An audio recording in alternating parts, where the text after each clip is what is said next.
ពេលណាយើងធ្វើខ្លួនឯងខ្លាចជាផ្ការីគ្រប់រដូវពេលណាទៅបេះដូងល្អឃើញវិលចុះវិលឡើងនៅតែបេះដូងល្អទៀតទេពេលដែលយើងមានបេះដូងល្អយើងនឹងក្លាយទៅជាផ្ការីកគ្រប់រដូវហើយយល់ទេហើយទៅចាប់អារម្មណ៍មកពេលដែលអុកស៊ីតូស៊ីនយើងទទួលបានថប់អារម្មណ៍ធ្វើទុកអត់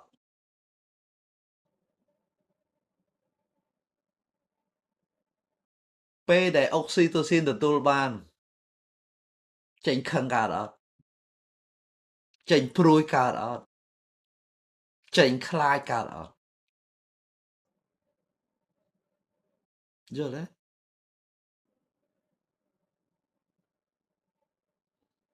នៅពេលដែលអុកស៊ីតូស៊ីនចេញថាមពលផ្លូវចិត្តយើងពីព្រោះអុកស៊ីតូស៊ីនវាធ្វើឲ្យដូប៉ាមីនចេញ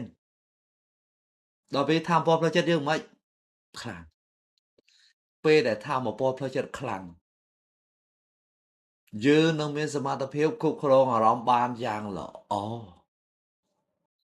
តែបើសុខអុកស៊ីតូស៊ីនខ្សោយបញ្ហាយល់អត់ព្រោះបេះដូងទេពកាលណាបេះដូងទេពថាមពលខ្សោយហើយអ្វីដែលអាក្រក់ឡើងឆាងហើយគឺអញ្ចឹងសូមថែរក្សាបេះដូងឲ្យល្អពីព្រោះបេះដូងគឺជាប្រភពថាមពលជីវិត